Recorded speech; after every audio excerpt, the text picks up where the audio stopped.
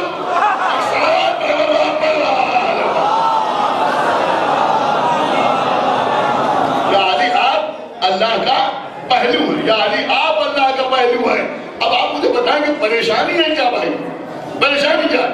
اگر نماز کی تبلیغ یہ کہہ کے کی جائے کہ نماز پڑھو قبل اس کے کہ تمہاری نماز پڑھی جائے، کسی کو پریشانی نہیں۔ اگر یہ کہہ کے نماز کی تبلیغ کی جائے کہ آپ کو نماز کے لیے فرصت نہیں، تعجب ہے، تو سب نے سبحان اللہ کیا نعرہ دیا ہے اور کیا آپ نے؟ نماز سے مت کہیے کہ ہمیں کام کرنا ہے، کام سے کہیے کہ ہمیں نماز پڑھنا۔ حالانکہ یہ سارے جملے خدا نے بنائے ہوئے ہیں، خاطی انسانوں کے خلق کیے ہوئے ہیں، لہذا ان کی حیثیت الصلاۃ خیر من النوم سے زیادہ نہیں۔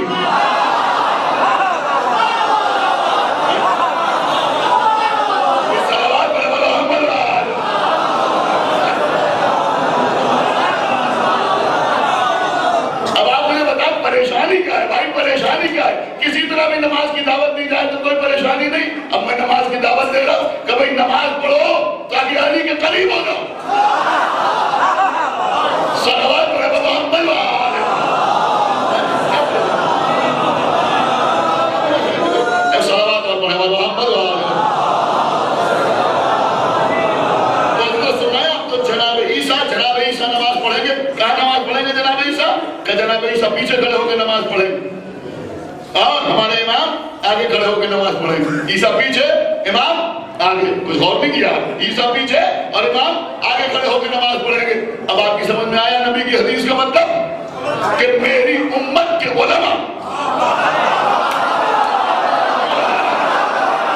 اگلی بار بیدار ہو، یہ میری امت کے علماء بنی اسرائیل کے انبیاء سے افضل ہیں۔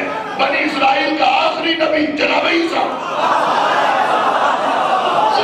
بنی اسرائیل کے آخری نبی جناب عیسیٰ اور امیین کی آخری فرد ہمارے امام، امیین کی آخری فرد ہمارے امام۔ اب جب امیین اور بنی اسرائیل سامنے آئے تو نماز کون پڑھائے گا؟ صلوات پر محمد و آل محمد،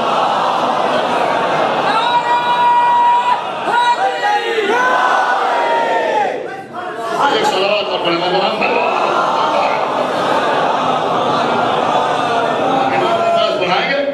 پیچھے کھڑے ہو کے نماز پڑھیں گے۔ عیسیٰ پیچھے کھڑے ہو کے نماز پڑھیں گے۔ اب ایک جملہ کہہ دوں تاکہ بچے بھی خوش ہو جائیں۔ کبھی اب ہمیں انصاف سے بتاؤ کہ جب ہمارا بارواں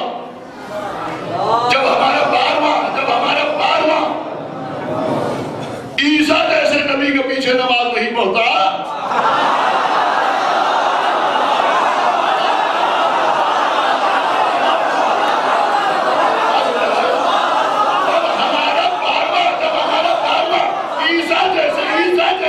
نبی کے پیچھے نماز نہیں پڑھتا، تو ہمارا پہلا کسی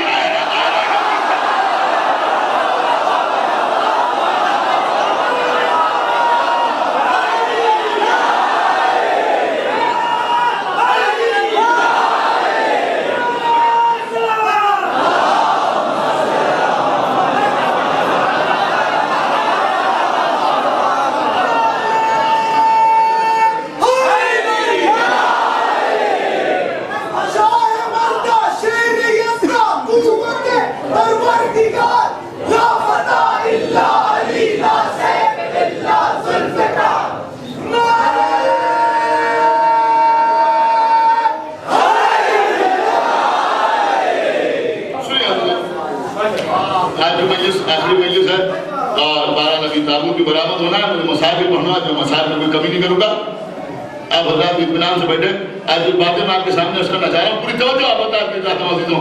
دیکھیے عزیزوں، آخری امام کے سلسلے میں کوئی فرقہ ایسا نہیں ہے جس کی کتابوں میں یہ ساری باتیں لکھی نہ ہوں. یہ جو کچھ میں نے آپ کے سامنے عرض کیا یہ اصول کافی سے نہیں عرض کیا، یعنی وہاں بھی ہے کہ نہ سمجھے گا وہاں نہیں ہے، وہاں بھی ہے. یہ میں نے ملا یاسر فقی سے نہیں پڑھا، یہ میں نے بہار سے نہیں پڑھا، تحریر یا استفسار سے نہیں پڑھا، بلکہ یہ میں نے پڑھا ہے آپ کے سامنے سوائے محرقہ سے. یہ میں نے آپ کو بتایا صحیح مسلم سے. اور میں آپ کے سامنے عرض کروں عزیزوں، سوائے محرقہ میں یہ بھی تحریر ہے کہ پیغمبر نے فرمایا کہ وہ آخری آنے والا ہم اہل بیت میں سے ہو. جو آخری ہوگا وہ ہم اہل بیت میں سے ہو. اب ایک جملہ تو کہہ کے آگے بڑھ ہی سکتے ہیں بھائی، جب آخری اہل بیت میں سے ہوگا تو پھر پہلا کیوں نہیں ہوگا؟ وہ باہر سے کیسے آ جائے گا جب آخری اہل بیت میں سے ہوگا؟ لیکن عزیزوں ایک پتے کی بات جو اس وقت کی مجلس میں عرض کرتا ہوں اور میں نے یہ سوچ کے پڑھ رہا ہوں کہ دور دور تک یہ مجلس جائے گی اور لوگ سماعت فرمائیں گے اس کو.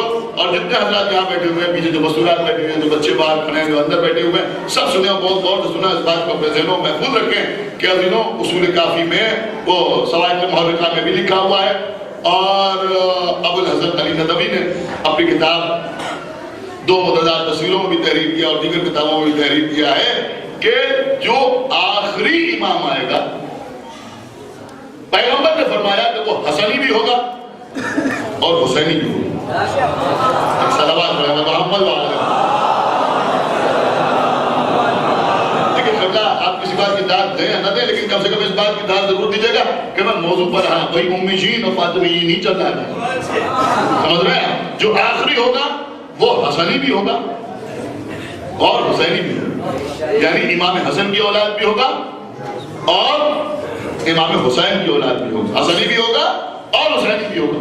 لیکن آج تک کوئی شجرہ نہیں بتا پایا، ہمارے علاوہ کوئی اور شجرہ بتا نہیں پایا کہ وہ آخری آنے والا حسنی اور حسینی کیسے ہوگا. کسی کے پاس کوئی پروف نہیں، کسی کے پاس کوئی آرگومنٹ نہیں، کسی کے پاس کوئی شجرہ نہیں. کوئی ہمیں نہیں بتا پایا کہ آخری آنے والا کون ہوگا اور وہ امام حسن کی بھی اولاد سے ہوگا اور امام حسین کی بھی اولاد سے ہوگا.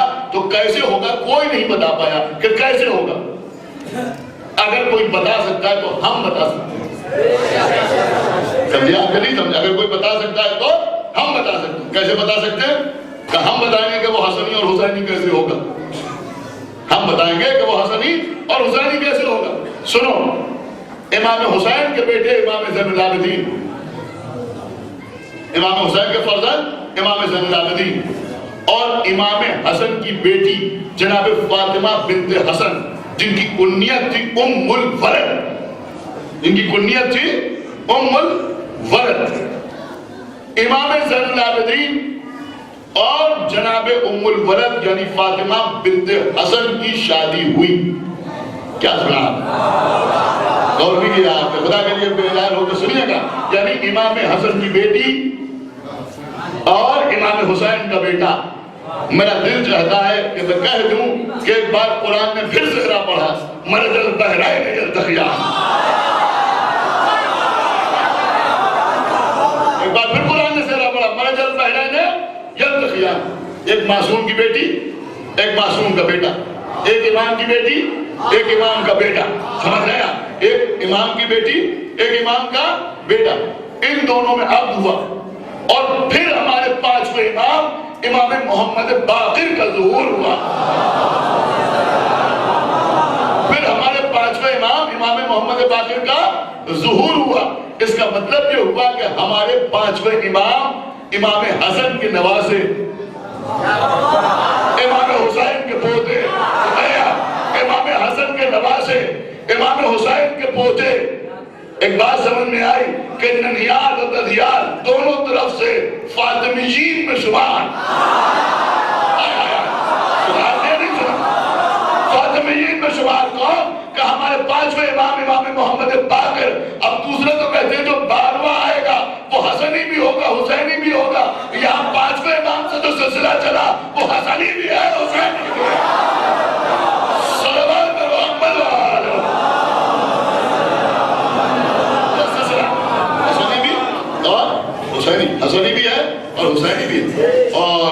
شاید میں نے کبھی آپ کے سامنے عرض کیا، اس وقت موضوع کے تحت ہے لہذا پھر عرض کروں گا کہ یہ بی بی جناب فاطمہ بنت حسن ام الولد، ہمارے 5ویں امام کی ماں.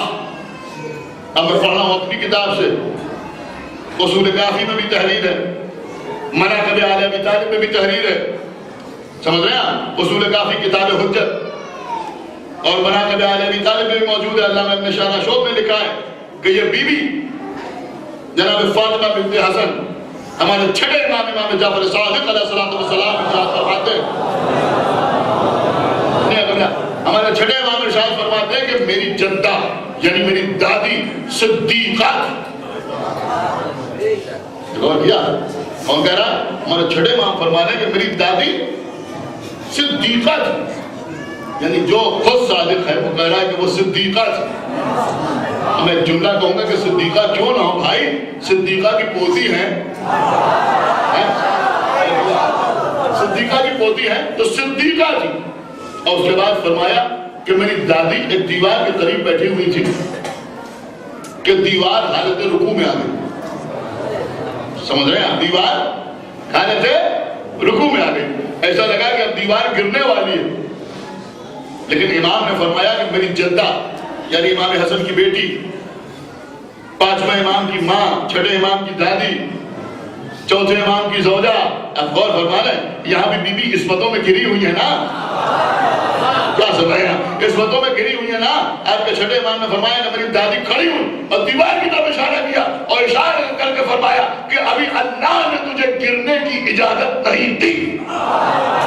نہیں ابھی تو آپ نے بہت ہلکے انداز میں جملہ سن لیا کہ بی بی نے فرمایا کہ ابھی اللہ نے تجھے گرنے کی اجازت نہیں دی. کل جیسے ہی بی بی نے یہ کہا ویسے ہی دیوار اپنی جگہ پر اسی حالت میں رک گئی. دیوار ویسے ہی رک گئی. اب عزیزوں اگر دیوار ایسے ہی رکی رہتی تو ہو سکتا ہے کوئی کہتا کہ وہ گر ہی کہاں رہی تھی. وہ تو شیعوں کی عقیدت ہے جو یہ کہتے ہیں لہذا بی بی کچھ فاصلے پر گئی، جب دیوار کی زد سے باہر آ گئی تو پھر دیوار کی طرف دیکھا، کہاں اب اجازت ہے گر جا. صلوات علی محمد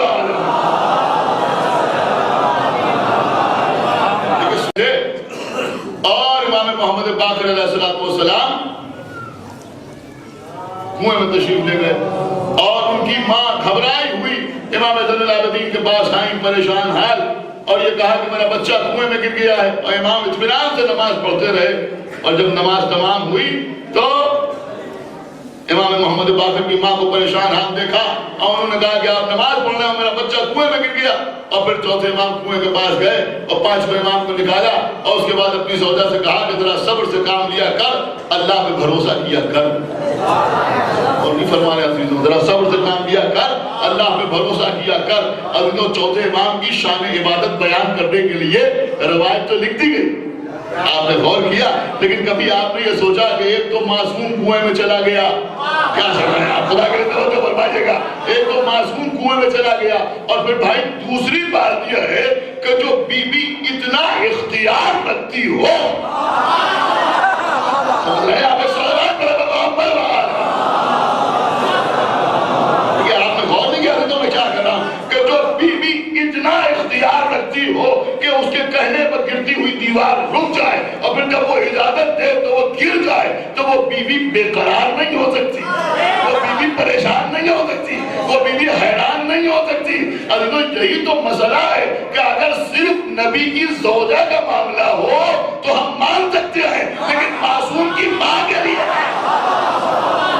صلوات علی محمد، لیکن جب معصوم کی ماں تو اس کے لیے یہ مسئلہ اہم ہوتا ہے.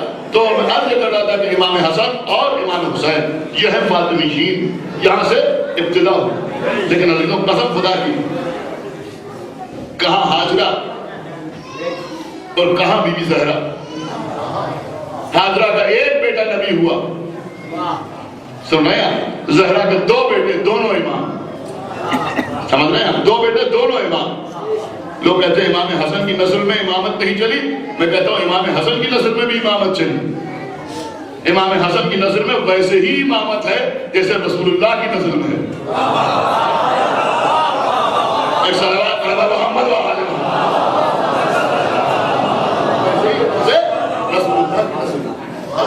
صرف ایک بہت قیمتی بات اس وقت آپ کے سامنے عرض کر کے بات کو تمام کروں، اس لیے کہ آزاد احترام کو زحمت نہیں دینا چاہتا، ابھی جلوس بھی ہے اور تابوت کی زیارت بھی ہوگی، آپ حضرات ماتم بھی کریں گے، آج میں چاہتا ہوں کہ مسائل میں بھی میں کوئی کمی نہ کروں۔ عزیزوں، ائمہ تحریم کے لیے اللہ جانے کیوں ہمارے یہاں بھی لوگ عجیب و غریب قسم کے عقائد رکھنے لگے، عجیب و غریب قسم کے نظریات لوگوں میں ڈیولپ ہو گئے۔ اب وہ یہ سمجھنے لگے کہ نبی اور ہوتا ہے، امام اور ہوتا ہے، رسول اور ہوتا ہے، ولی اور ہوتا ہے، اور کر رہے ہیں عجب عجب مثالیں دی جانے لگی، عجب عجب باتیں کی جانے لگی، سمجھ رہے ہیں؟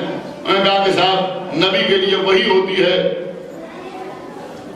امام کے لیے الہام ہوتا ہے، ایک لفظ استعمال کیا جاتا ہے نا، نبی پر وحی آتی ہے، امام کے لیے الہام ہوتا ہے۔ اور اگر کبھی کسی ذاکر نے کسی خطیب نے پڑھ دیا کسی معصوم کے لیے کہ اللہ نے اسے وحی کے ذریعے مطلع کیا، تو لوگ بعد بچے میں گوئیاں کرنے لگتے ہیں کہ صاحب امام کو وحی کہاں نازل ہوتی ہے، امام کو فرشتے کہاں نازل ہوتے ہیں۔ حالانکہ عجیب و غریب حرکتیں لوگ کرتے ہیں، احمد کہاں کی باتیں کرتے ہو، تم کہہ رہے ہو کہ معصوم کو فرشتے نازل کہاں ہوتے ہیں، ہم دیکھتے ہیں معصوم کے گھر میں فرشتے چکی چلاتے ہیں، معصوم کے گھر میں فرشتے جھولا جلانے آتے ہیں، معصوم کے در پر فرشتے فقیر بن کے آتے ہیں، معصوم کے در پر فرشتے روٹیاں لینے کے لیے آتے ہیں، سمجھ رہے ہیں، روٹیاں لینے کے لیے آتے ہیں۔ اب عزیزوں موضوع نہیں ہے، ورنہ میں آپ کے سامنے عرض کرتا کہ پیغمبر اسلام کے اس دنیا سے گزر جانے کے بعد بتایا، پیغمبر کے اس دنیا سے گزر جانے کے بعد مولا علی فرماتے ہیں کہ بی بی زہرا مسلسل روتی رہتی تھی، مسلسل بی بی زہرا گریا کرتی رہتی تھی، تو اللہ نے حکم دیا اور جبریل امی بی بی زہرا کے پاس آتے تھے اور بی بی زہرا سے گفتگو کرتے تھے ان کا دل بہلانے کے لیے، اور قیامت تک ہونے والے واقعات بیان کرتے تھے۔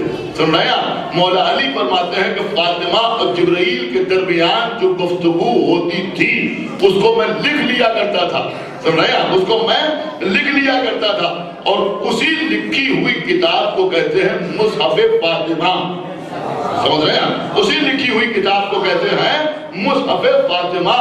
اب آپ مانے ہیں نہ مانے، لیکن انتہا یہ ہے کہ صاحب تحفہ نے بھی اپنی کتاب میں مصحف فاطمہ کے وجود کا اقرار کیا، سمجھ رہے ہیں، تحفہ اصلاح شریعہ میں جو ہمارے خلاف لکھی گئی ہے کتاب، اس میں بھی مصحف فاطمہ کے وجود کا اقرار موجود ہے۔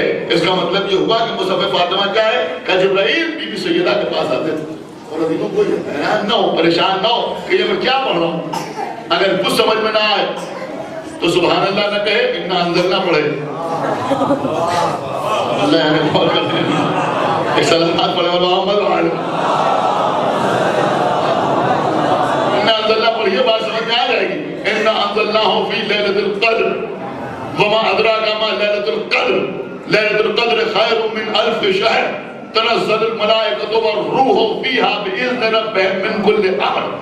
اللہ کہہ رہا ہے کہ ہم نے اس قرآن کو شب قدر میں نازل کیا، اور تم کیا جانو کہ شب قدر کیا ہے؟ یہ رات 1000 مہینوں سے افضل ہے، اور اس رات میں اللہ فرشتوں کو اور روح کو نازل کرتا ہے، ایک بار کیا نہیں تھا بلکہ اللہ نازل کرتا ہے۔ اس کا مطلب یہ ہوا کہ رسول کی آنکھ بند ہونے کے بعد سے لے کے آج تک اور قیامت تک، سمجھ رہے ہیں، قرآن سے یہ ثابت ہے کہ شب قدر میں فرشتوں کا نزول ہوتا ہے، فرشتوں کا نزول ہوتا ہے۔ سارے اسلامی فرقوں کے علماء سے سوال ہے کہ قرآن یہ بتا رہا ہے یا نہیں کہ ہر سال شب قدر میں فرشتے نازل ہوتے ہیں، کہاں نازل ہوتے ہیں؟ تو ہمیں اتنا بتا دو کس پر نازل ہوتے ہیں؟ کس پر نازل ہوتے ہیں؟ رسول اللہ کی آیت بند ہونے کے بعد فرشتے آئے تو کہاں ہے؟ کس کی طرف گیا؟ تو ماننا پڑے گا کہ رسول کے بعد بھی ایک سلسلہ ایسا تھا، وقت ہوتا تو میں پوری تفصیلات آپ کے سامنے بیان کرتا اور القدس کے سلسلے میں بھی کچھ تذکرہ کرتا تھا کہ بات مکمل طور پر سمجھ میں آ جائے، لیکن بہرحال دامن وقت پہ گنجائش نہیں ہے، تو فرشتوں کا نزول ثابت ہے۔ اب عزیزوں قرآن سے سنیے بہت توجہ کے ساتھ، میں بات کو تمام کر دوں عزیزوں کہ امام حسن اور امام حسین، عزیزوں ایک حدیث ہے پیغمبر اسلام جو تقریباً ہر کتاب میں موجود ہے، لیکن اس حدیث کے 3 ٹکڑے ہیں، اس حدیث کے 3 ٹکڑے، جن میں کچھ لوگ 1 ٹکڑا پڑھتے ہیں، کچھ لوگ 2 ٹکڑے پڑھتے ہیں، 3 ٹکڑے تو میرے خیال میں نہیں کے برابر لوگ پڑھتے ہیں۔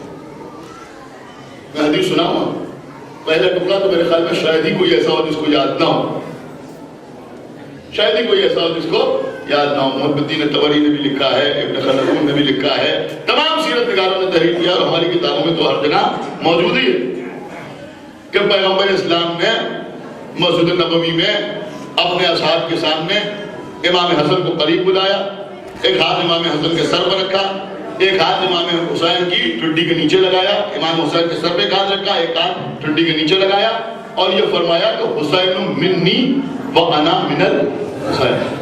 یہ تو میرے خیال میں سب کو یاد ہے نا، سب کو یاد ہے، لیکن ابھی تو صرف اتنی حدیث نہیں۔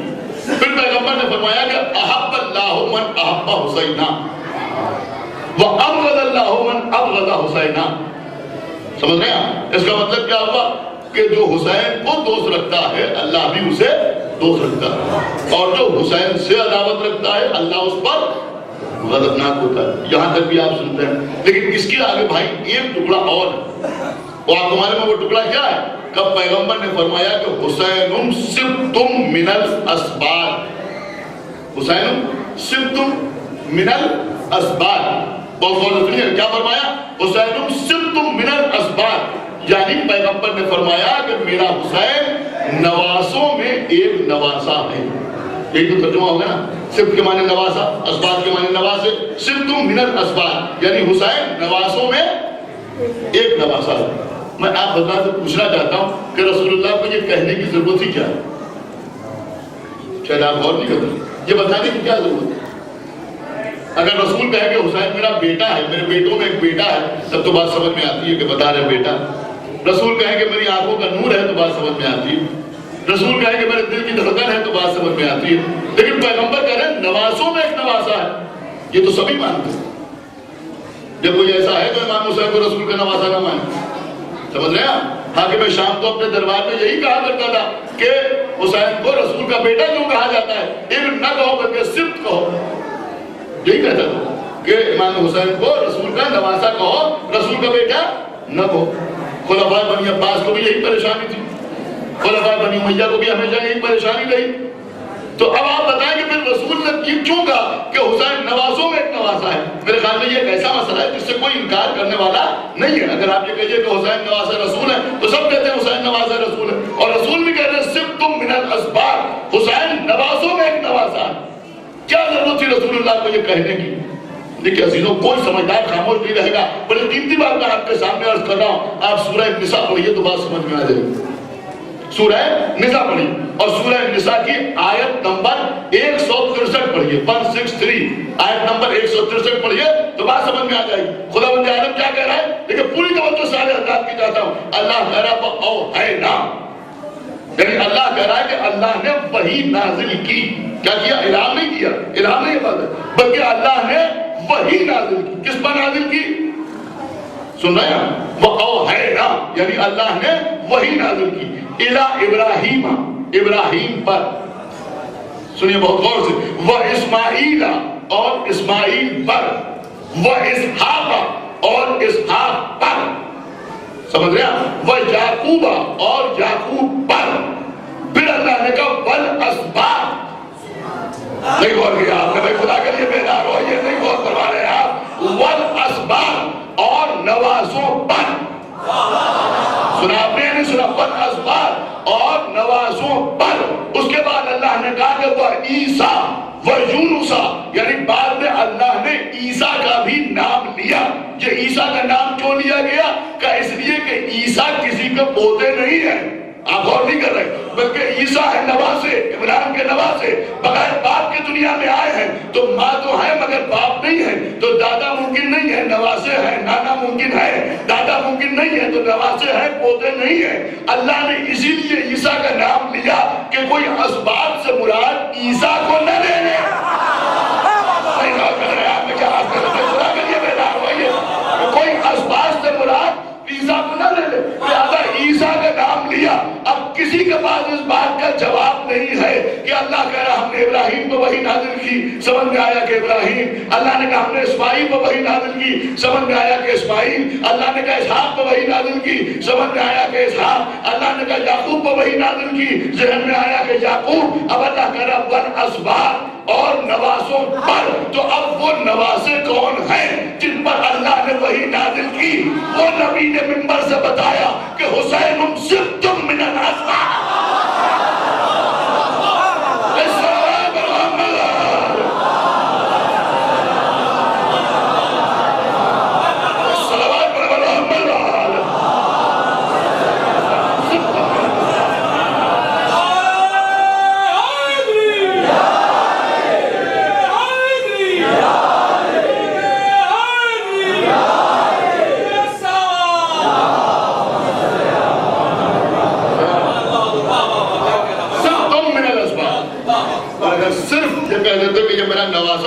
تب بھی شاید بات مکمل نہ ہوتی، لہذا فرمایا سبتم من الاسباط، یہ نواسوں میں ایک نواسا ہے، یعنی ایک ہی جملے میں امام حسین کی مدح بھی اور امام حسن علیہ السلام کی مدح. سبتم من الاسباط، یہ نواسوں میں ایک نواسا ہے. سمجھ رہے ہیں آپ؟ یہی میرے دو نواسے ہیں. اسی کے تو کل میں نے آپ کے سامنے عرض کیا تھا کہ یہی بچے ہیں جو آغوش مادر میں لوح محفوظ کی تلاوت کرتے ہیں. ہماری جان قربان امام حسن اور امام حسین علیہ السلام. کچھ لوگ سمجھتے ہیں کہ ماذ اللہ سبت اکبر امام حسن علیہ السلام میں کچھ شجاعت کی کمی ہمیں تھی. نہیں عزیزوں، تلوار کا ذکر تو آپ سنتے ہیں، لیکن آپ کو معلوم ہے صاحب سواجہ محرقہ نے لکھا ہے کہ کمسنی کے عالم میں امام حسن مسجد میں آئے اور جب آگے دیکھا کہ منبر پر کوئی اور بیٹھا ہوا ہے، سمجھ رہے ہیں؟ جب آگے دیکھا کہ منبر پر کوئی اور بیٹھا ہوا ہے تو سبت اکبر قریب آئے، آنکھوں میں آگے ڈال کے کہا کہ میرے بابا کی جگہ سے اترا. کہ یہی جملے ہیں کہ میرے بابا کی جگہ سے اترا اور اپنے بابا کی جگہ چلا. ایک صلوات پڑھ میرے بابا کی جگہ سے اترا اپنے بابا کی جگہ چلا. عزیزوں منبر سے اترنے والے، لیکن سوال میں محرقہ میں بابا ہے، نانا نہیں ہے. سمجھ رہے ہیں؟ ایک صلوات پڑھوا میرے بابا کی جگہ سے اترا اپنے بابا کی جگہ چلا. عزیزوں منبر سے اترنے والے، لیکن سوال میں محرقہ میں بابا ہے، نانا نہیں ہے. سمجھ رہے ہیں؟ ایک صلوات پڑھوا میرے بابا کی جگہ سے اترا اپنے بابا کی جگہ چلا. جب منبر سے اترے امام حسن کو گود میں لے کے منبر پر بٹھایا اور لوگوں کو مخاطب کر کے کہا کہ بے شک یہ نہیں کہ بابا کی جگہ ہے. سمجھ رہے ہیں؟ یہ میرے بابا کی جگہ ہے، یہ میرے بابا کی جگہ نہیں. عزیزوں جو لوگ کہتے ہیں کہ صاحب امام حسن کا مزاج کچھ اور تھا اور امام حسین کا مزاج کچھ اور تھا، انہوں نے صلح کر لی، انہوں نے جنگ کر لی، خدا ہم عالم درجات عالی کرے. مرحوم خطیب الایمان فرمایا کرتے تھے کہ جس سے امام حسن نے صلح کی اس سے امام حسین نے جنگ نہیں کی، اور جس سے امام حسین نے جنگ کی اس سے امام حسن نے صلح نہیں کی. تو یہ نہ کہو کہ بھائی بھائی کے مزاج میں فرق تھا، یہ کہو کہ باپ بیٹے کے مزاج میں فرق تھا. اس لیے کہ باپ نے صلح کر لی اور بیٹا جنگ پہ آباد ہو گیا. اور عزیزوں یہ امام حسن نے جو جناب قاسم کے بازو پر تعویذ باندھا تھا، یہ بتانے کے لیے کہ دیکھو کربلا کی جنگ میں میں بھی شریک ہوں. اگر میری صلح میں میرا بھیا ویسے ہی شریک تھا جیسے نانا کے ساتھ صلح حدیبیہ میں ہمارے بابا شریک تھے، تو کربلا کی جنگ میں اپنے بیٹے کے ذریعے میں بھی شریک ہوں. عزیزوں آج کی مجلس منسوب ہے امام حسن کے یتیم جناب قاسم سے. بہت دیر مجھے مسائل نہیں پڑھنا ہے، لیکن میں یہ چاہوں گا کہ آپ کی آوازیں بلند ہو جائیں. بی بی زہرا آپ کو دعائیں دیتی ہوئی واپس جائیں کہ خوشحال ہو تمہارے رونے والوں، اس لیے کہ تم اس پر رو رہے ہو جس پر رونے والوں کو کربلا میں رونے نہ دیا گیا. جناب کرمانی صاحب حیدرآبادی کے 4 مصرے بڑے اچھے لگتے ہیں مجھے، میرا دل چاہتا ہے میں آپ کے سامنے پڑھ دوں. انہوں نے فرمایا کہ قاسم کچھ ایسے تم نے فرائض ادا کیے کیسے رہوں بغیر تمہاری ثنا کیے. ارے بابا نے دل کے ٹکڑے کیے دین پر نثار, تم نے تو سارے جسم کے ٹکڑے فدا کیے.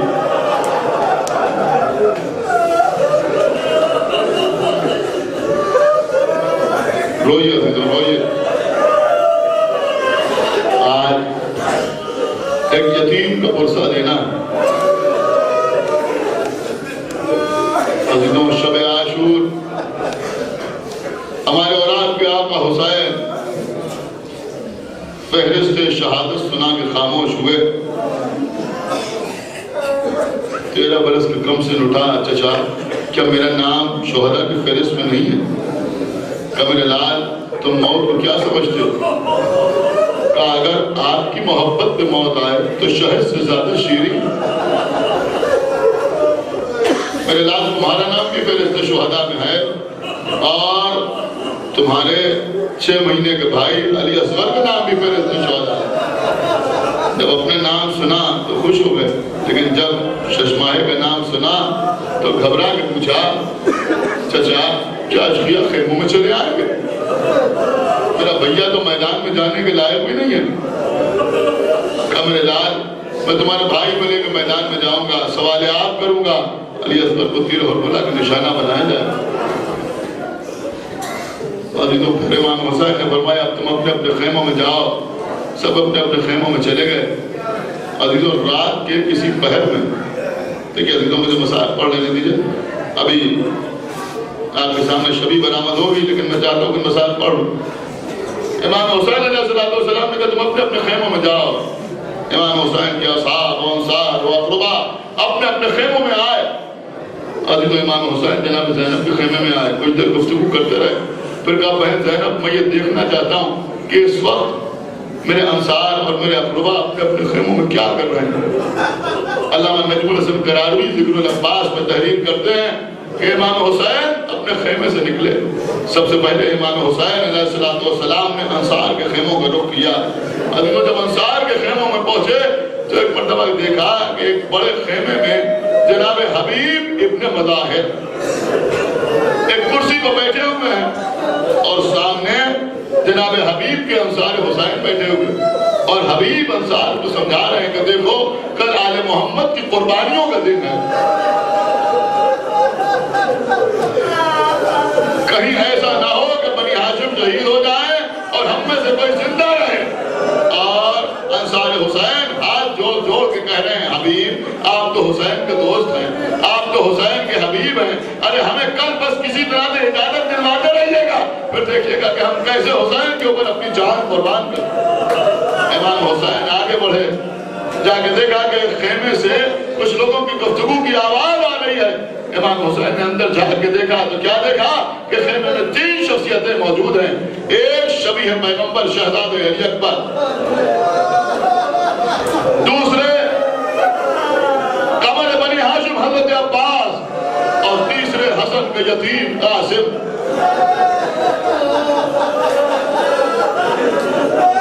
مجھے چند ذکر شہادت بھی پڑھنا ہے اور اس کے بعد ہی آپ کے درمیان آئے گا. عزیزوں, امام حسین علیہ السلام نے سنا کہ آپس میں گفتگو ہو رہی ہے. شہزادہ علی اکبر کہہ رہے ہیں چچا کل سب سے پہلے میں جا کے بابا پر اپنی جان قربان کروں. حضرت عباس نے منہ پر ہاتھ رکھا, میرے لال ایسا نہیں کہتے, پہلے میں جاؤں گا میدان.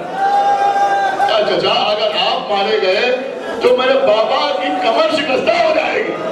مگر میرے لال یہ بھی تو سوچو, اگر تم مارے گئے تو میرے آقا کی آنکھوں کا نور